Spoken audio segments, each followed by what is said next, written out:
Alright guys, welcome back to the channel, and today I am going to be explaining my path for exploration of Summer of Pain.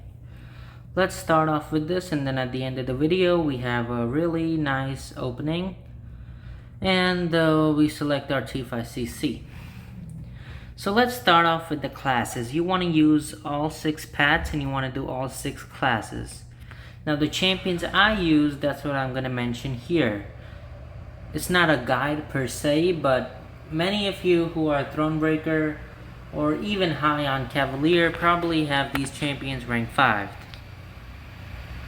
Let's start off with, let's go from hard to easy.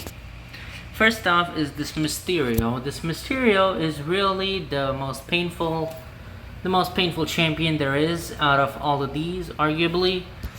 And how I did this was with a rank 3 Apocalypse. Now, before this, when he came out at a week 2, I think, or was it week 1? I think it was week 2 or something.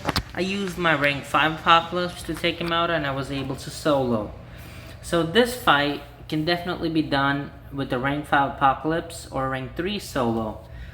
Next up, we jump onto this Rogue. So with Apocalypse, because I'm just going to be saying the champions I'm using and how I did it with them. With Apocalypse, what you want to do is you want to hit her, like just hit her. And then once you get your special 1, you want to have both of you, when the brawl kicks in, you want to fire off your special 1.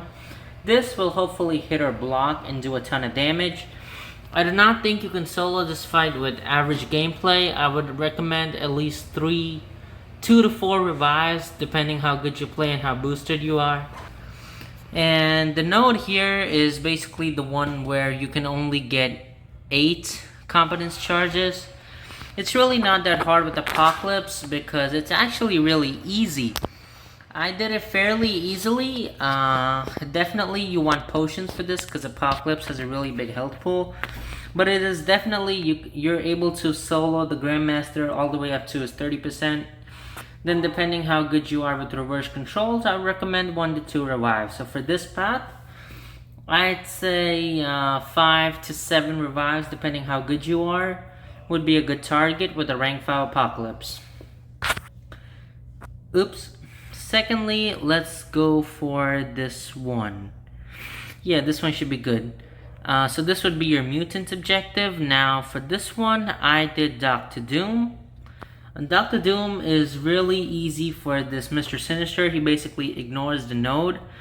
So all you want to do is you want to keep hitting him, doing your combos.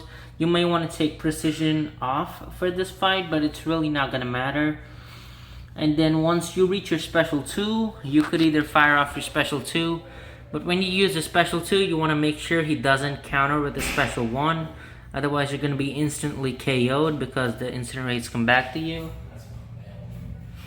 And then, or you could just use special 3 and that's no big deal. Next up, you have Adaptoid. Dr. Doom just slaughters him. You can passively stun him. So you can just do your medium, light, and stagger. You can also stagger him in the corner. Just a really simple fight. Dr. Doom alone can solo both of these. I would recommend bringing a few potions, maybe 10 to 15 potions. For the Grandmaster, we all know that Dr. Doom is one of the best counters, if not the best counter for Grandmaster.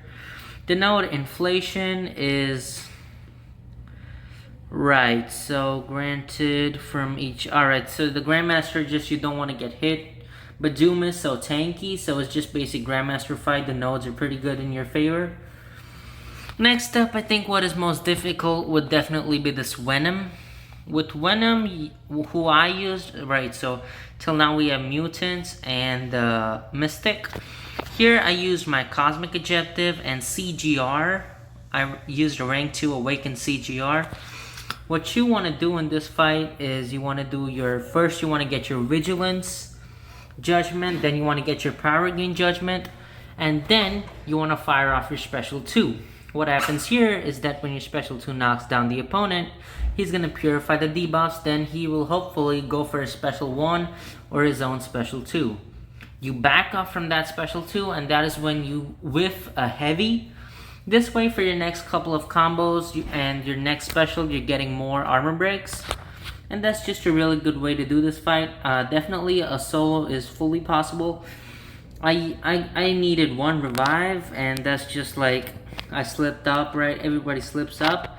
I wasn't really aiming to go itemless anyway. The Adaptoid, this is a more difficult sort of fight. I wouldn't say difficult, but it's definitely not ideal. Basically what you want to do is here, if he's awakened, that makes a huge difference. You want to basically just get your judgments up, and you want to get to that damnation cycle. Once you get 5 judgments, so you can use your special 2, you can use your special 1. Just get those judgments and the damnation up, so fate seal him. It's gonna be a long fight for both of these. I think it was like 200 or 300 hits, but it's not all that difficult. And there's your cosmic objective. For the Grandmaster, the node is liability, right? And liability, CGR actually works really well for the Grandmaster. I was doing for his first phase, light, then medium, and then re-intercept, which totally worked out. Liability node is, yeah, it's a bit tough. You just don't want to screw up.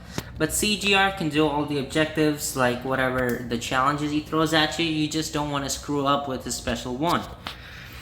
Next up, we have, I would definitely say this Darkhawk was sort of tough.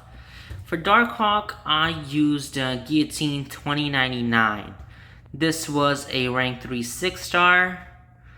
And it was actually a pretty simple fight. You guys can go check out my channel and just click on the channel icon and you guys can look it up. The Guillotine 2099 versus Darkhawk. I have the video there if you guys want. But it's a pretty simple fight. You want to keep doing your combos. You want to weave in a couple of heavy attacks, and you just don't want to end your combos much without the steadfast charges. You guys have done this before, right?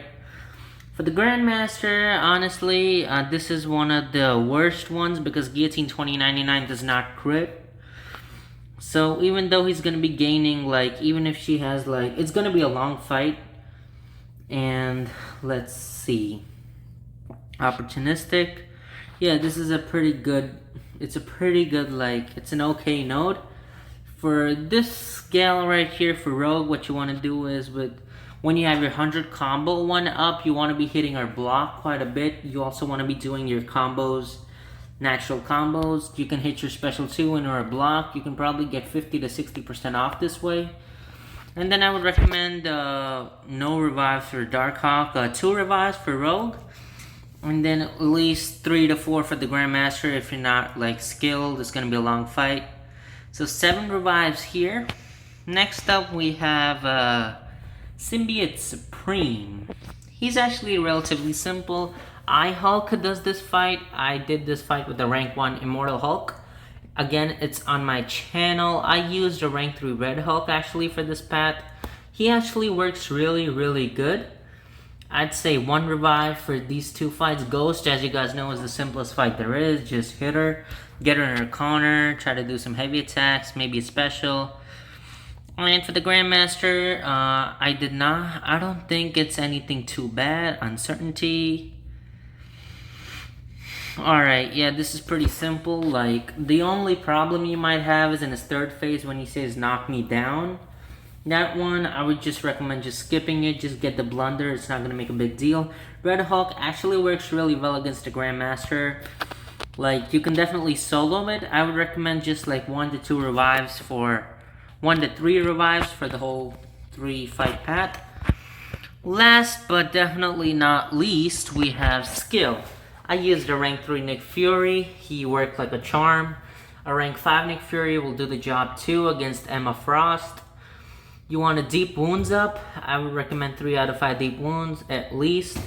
If you don't, it's still going to be a bit longer fight and you basically just hit the opponent. I believe Munash did a solo on this and it was really good. For Ghost, again, it's the same deal. Baiter specials. I would recommend like 1 revive for the Emma Frost, 0 revives, maybe 1 revive for the Ghost. Let's say she goes defensive. Nick Fury actually works really well for the Grandmaster. If you can learn not to get hit, the first 70% is just really easy. With his Fury, he just blows through these phases.